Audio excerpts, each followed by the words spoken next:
Fab, in which case, thank you. I think everyone's been here before, so welcome back to our next chapter. For those of you that might have got lost on which chapter we're on, we moved to part 3 today, the body of Christ as the Eucharist, and it's chapter 8, the bit about meeting and gathering. So as usual, we start with this first bit being recorded with Sam, talking about it, and then a chance to add into chat questions, and then we'll add in questions and an opportunity for conversation as we go on. Thank you so much, Sam. I'm going to be mean and start with the gathering bits, because I know we talked quite a lot about gathering, but it feels really important to me in this season as church is shifting again and lockdowns easing in different places in different ways. And I'd really love to just revisit just briefly the bit about the warm-up that you describe about the gathering as a place of warm-up and everything takes place as Eucharist. And I'm wondering in this time, how that feeling of gathering has changed this side of pandemic for you compared to a year ago or even 2 years ago, where we've had this obviously season in between where we haven't been able to gather in the usual way in place and time. Whether that's changed anything or shifted or not, I don't know. I'm curious whether you'd write it the same way now.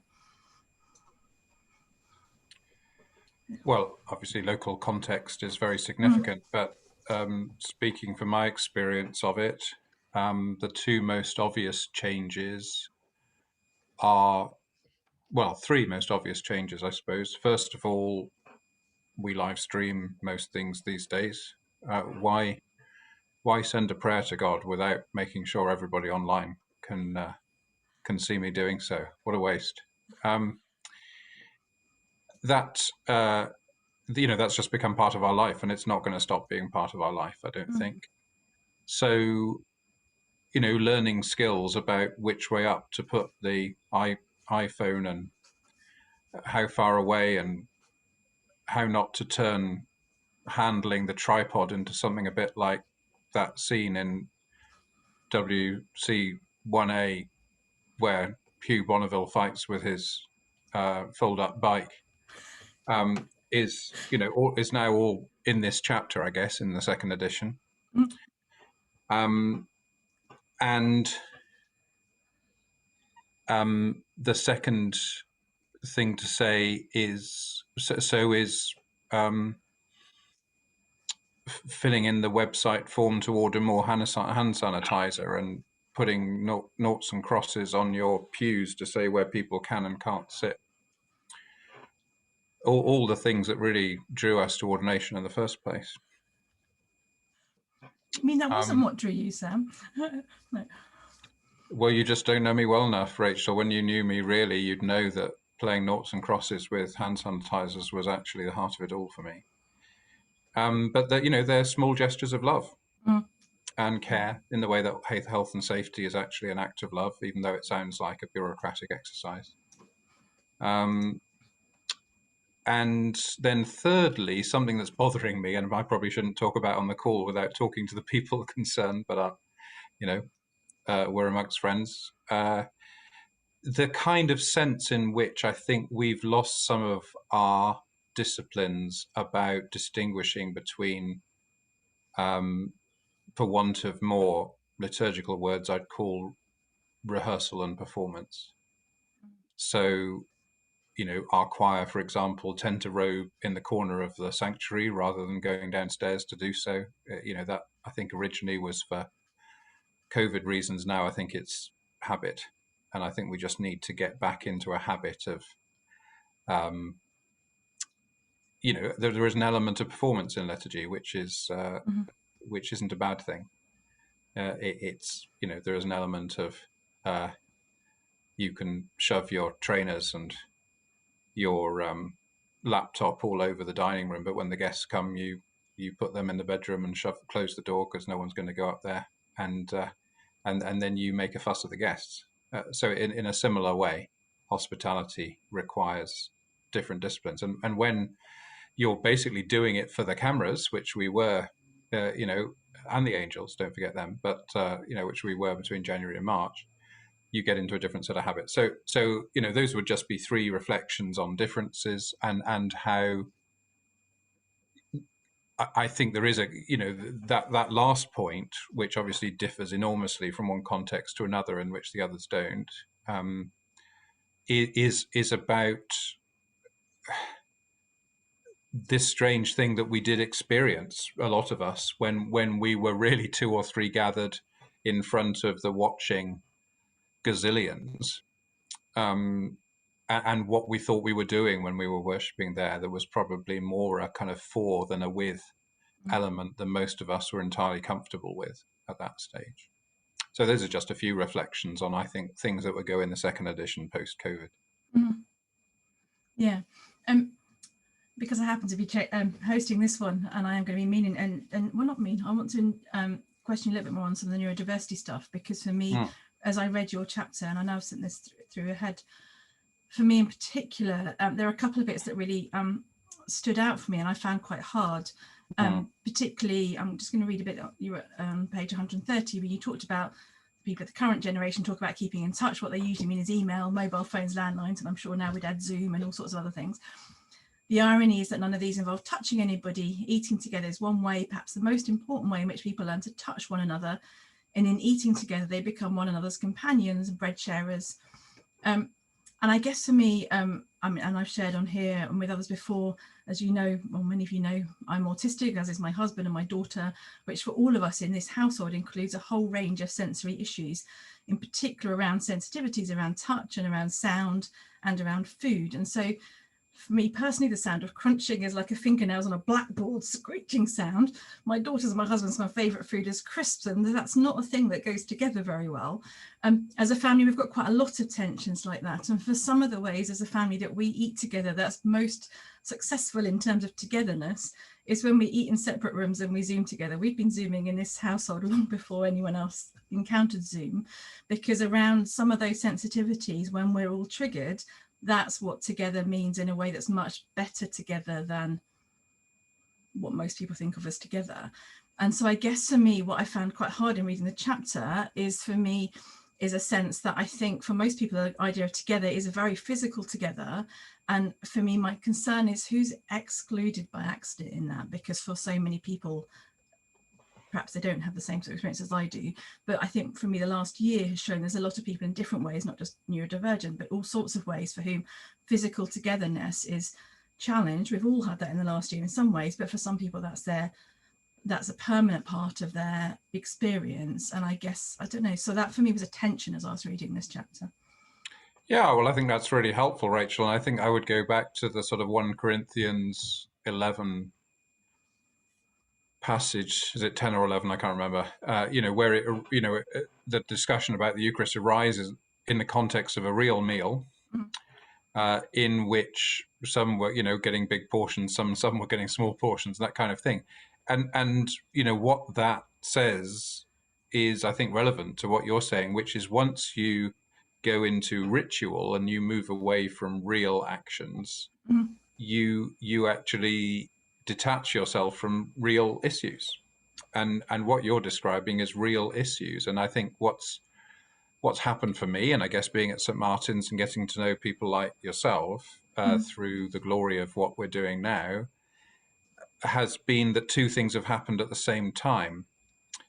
That's to say, the last 10 years of the disability conferences we've had, well, I've always had disability in my life, as it were.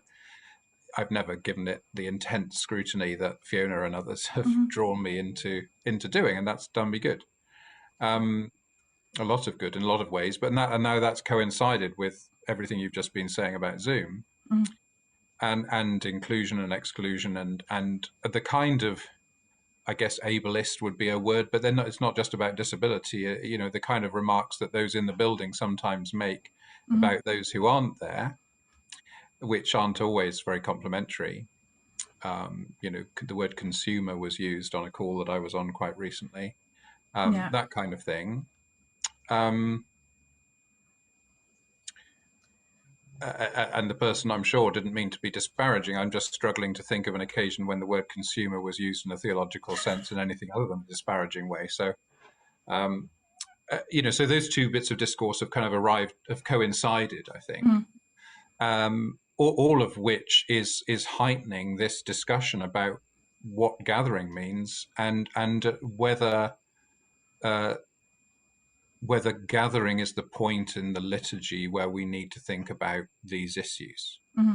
So in a sense, what you've done just in what you were just saying, leaving aside your personal narrative, but in raising this kind of issue, is precisely what I want these chapters to do. To say, where, if you believe God gives us everything we need, and if you follow the logic of these last 5 chapters, which, as I think I said, are really the heart of the book, even though they come at the end. And what I'm trying to do is say the liturgy does give us everything we need. And then the really interesting thing, and it's not a party game, I don't think. I think it's a really serious conversation to say, where in the liturgy do we go for our insight and our structuring of how to think about precisely what you've said. I'm not sure I can help with the crisps, but with I'm not asking you to, but for me, it's trying to make precisely that, yeah. So you're raising to me that question is this a question for how we think about gathering? And I suspect I might not have been sure about the answer to that question 2 years ago. Now I think it absolutely has to be, because gathering has been just such an overwhelmingly significant part of discourse, particularly about liturgy in the last 14, 15 months. So this would have to be, just as I've got a whole section on authority, and I've actually expanded on that section when I remember I did a set of talks to all the deans of the different cathedrals a few years ago, and I started, I think, all the bishops of the United Methodist Church once as well. And those 2 occasions, that's to say in the States, I just sort of expanded the section in here, because the authority sections seem to be very significant. And for those situations, in the same way, I think reflections on the pandemic, a lot of them would go in this chapter. This would end up being quite a big chapter, I think, in a second edition post-pandemic. Yeah, I think you're right, because it's changed quite a lot of the way we do it in so many ways and opened up. It has, yeah. No, I mean, all of us have learned new tricks, apart from your household, as I gather you were on Zoom 25 years before the rest of us. But not just my household. Yeah. But that hasn't specifically addressed what you're saying about touch. But I guess I was trying to address that in terms of talking about 1 Corinthians, because in that sense, the issue isn't really just about touch. It's how a community accommodates and enjoys its diversity and makes that a gift rather than a reason for exclusion or a burden to complain about. Yeah, and I think that's really helpful, because in ritual it kind of, and it's difficult, because in ritual sometimes things end up prioritized by accident in a way that excludes without intention, but it becomes, well, this is what we do, so we need someone that can do this in a certain way. I loved one of the descriptions you had about how Eucharist itself begins, and your description was of so many different ways for people. For some it's just like the service itself, whereas for others it's like the whole day. And I guess I was curious for you how that feels different in that gathering, as to whether it's you that's leading or presiding in some way, as to when you are one of the ones being gathered, I suppose. Does that sense of what that Eucharist and that gathering is change for you in role of president? Yeah, I think go back to the analogy of the training shoes on the dining table. It is it's the difference between when you're meeting friends for a meal, whether you're cooking it or whether you're just showing up. It's that kind of a difference. And I certainly, when I try to talk to my colleagues and have trained people for ministry, get them to think very carefully about the presider role. For a number of reasons. One is everybody has to know who's in charge. If something goes wrong, fire alarm goes off, you need to know where to look to be told whether it's accidental or whether you need to vacate the building. If somebody has an epileptic fit, you need somebody to say, this is Janice. We love Janice. This is part of Janice's life. It has been for a long time. She's with 2 people who know her well. They're going to look after her. The service will carry on, but I'm just going to pause and say a prayer for Janice. We're all concerned about it. How you model that kind of interruption is absolutely crucial to what you're doing. And that's part of what being the presider needs to model. and then everybody else in the building can relax Yeah. if you handle that well. If you don't trust the presider, and they try to say, carry on with the Eucharistic prayer with someone having an epileptic fit in the 3 yards away, as if nothing was going on because the show must go on because of the viewers at home, then you've got a major problem. Then everybody else in the building is becoming the presider because the presider isn't doing their job. So that kind of thing is really significant. So it's a different Sunday when I'm presiding. And even though, you might think preaching was a more obvious big deal, for me, the presider role is the one that, when I'm preaching, I'm more or less done the majority of the work before I, show up. Whereas when I'm presiding, I haven't done the majority of the work, but I know I've got to prepare to do the majority of the work. And, giving the notices is one of the hardest things to do in liturgy. I always say more offence is caused in the notices than is ever caused in the sermon. Mostly in those you forget to thank or miss out or something. Oh yeah, no, and Jonathan will know that we had an incidence of that at the annual meeting. I thought I'd thanked the angels, the cherubim, the seraphim, and pretty much everybody else in the history of salvation, going back to Eve and whoever it was that she was married to. But it was pointed out to me very visibly I'd missed out the flower arrangers. So, I think the moral is you can't win.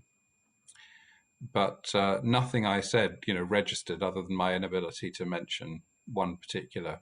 Well, the church wardens had actually mentioned them, but that didn't count because the vicar had not mentioned them. So, yeah, there you go. That's ministry. It is. I suppose we've all had moments like that.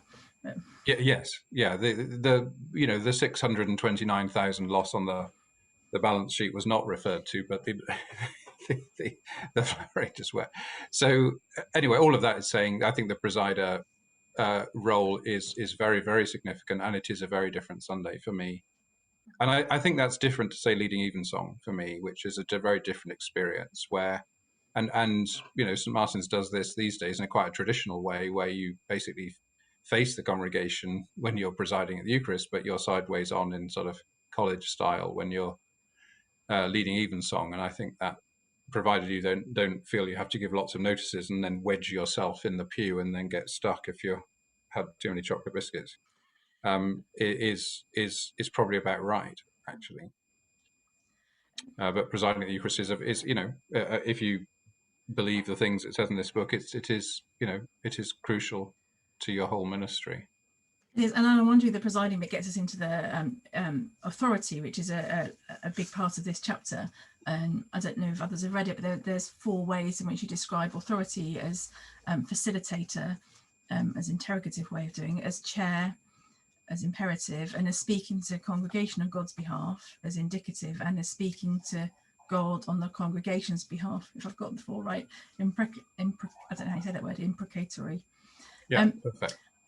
I think I've added one since then, which is what I call kind of saint, the authority of the holy person. And I think that I've realized that it's a bit like a kind of a 5-a-side football team. And chair is basically leading from the front, facilitator is leading from the back. And then in a traditional Catholic liturgy, speaking to God for the people, you have your back to the congregation, and speaking to the people for God, you have your face to the congregation. So it's quite easy to remember. And the saint, in a sense, happens outside the building. That's what makes it kind of different. And because it's all based on sort of evaluative judgments, it's always in danger of being mixed up with gossip. I still remember in my curacy parish being over the road in a sort of town centre from the funeral director, and the funeral director, the number 2 funeral director, invited me round for a meal with his wife, and his wife said to me, "I've noticed on Fridays you don't open your curtains till about 10 o'clock in the morning." So that's what small town ministry is all about. Oh yes. We just leave ours shut now, it's easier. Yeah, exactly. I mean, once you start replying to something like that, you just make a hole for yourself to just get deeper and deeper. So I've never felt but you know, there is that sense, and probably everyone on this call shares that sense that we know, you know, on Judgment Day, we're probably not going to be called saints. We're going to be called saints in the kind of New Testament sense of always in the plural, but to be singled out isn't going to be our destiny. And there's always that wondering about how much we should let the congregation and the community in on that secret, or to what extent we should try and handle the projections and then face the disappointment when they find out who we really are. And I think it's best not to overdwell on these things, really, you know, and being yourself isn't actually very helpful advice.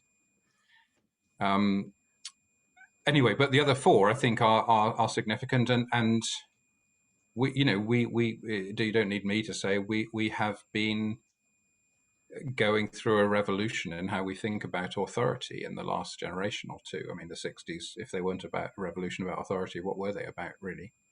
And therefore, I think clergy especially, and I write about this in Face to Face, so I won't go over all of it here, you know, that I was certainly ordained into a generation who were ignorant of their own power.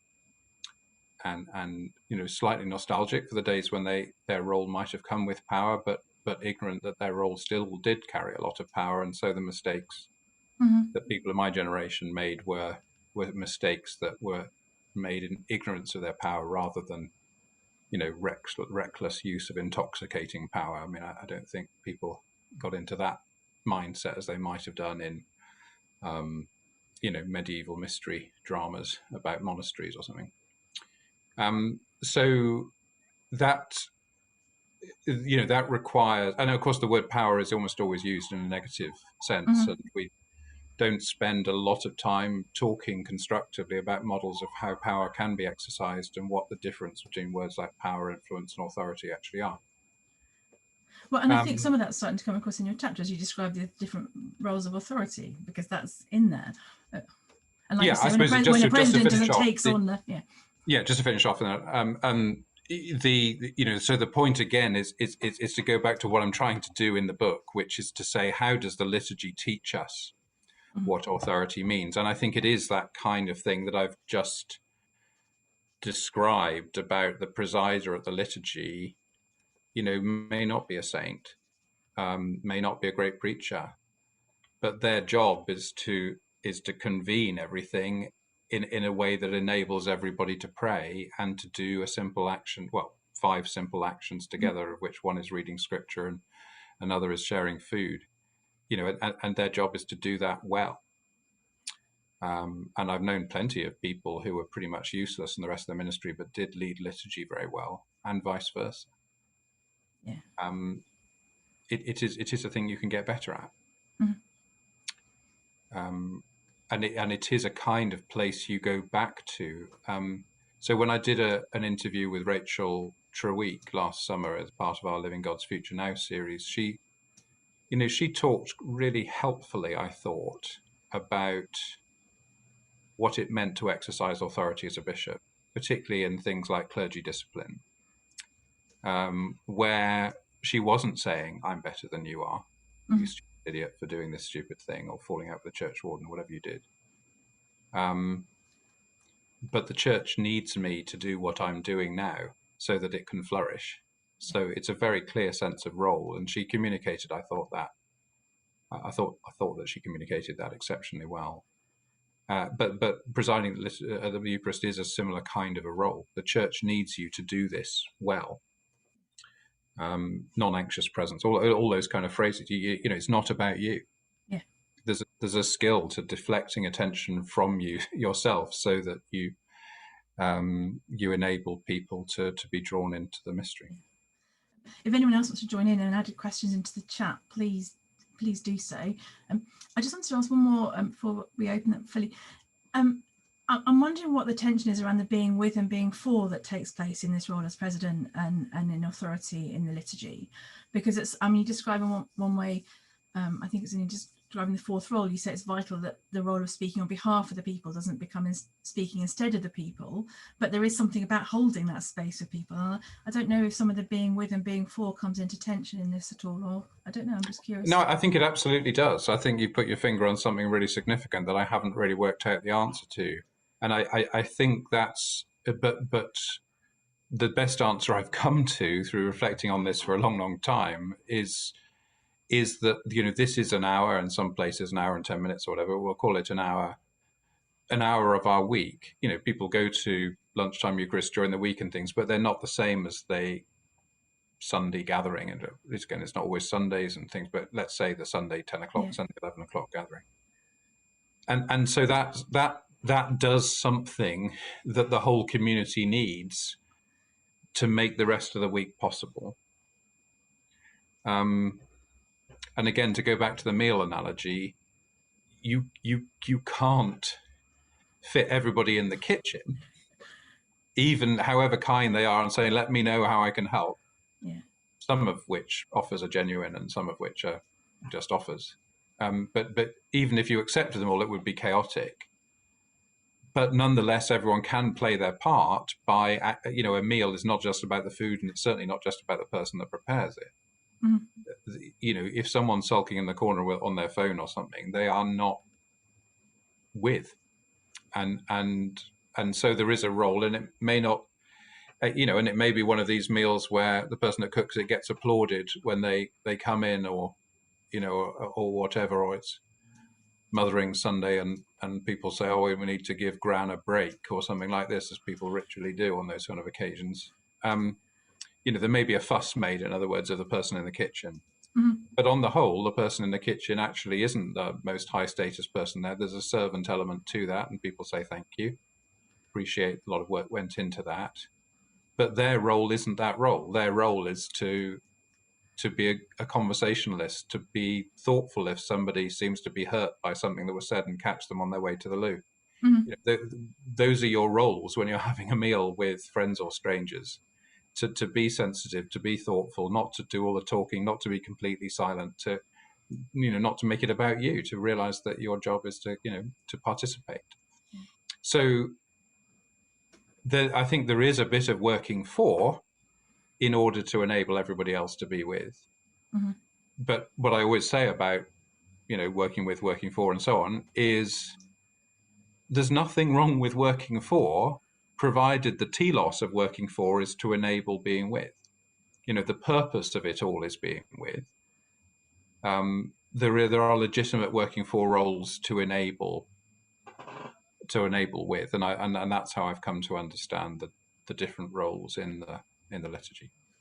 Thank you, that's really helpful. Martin's got a question. Do you want to unmute Martin and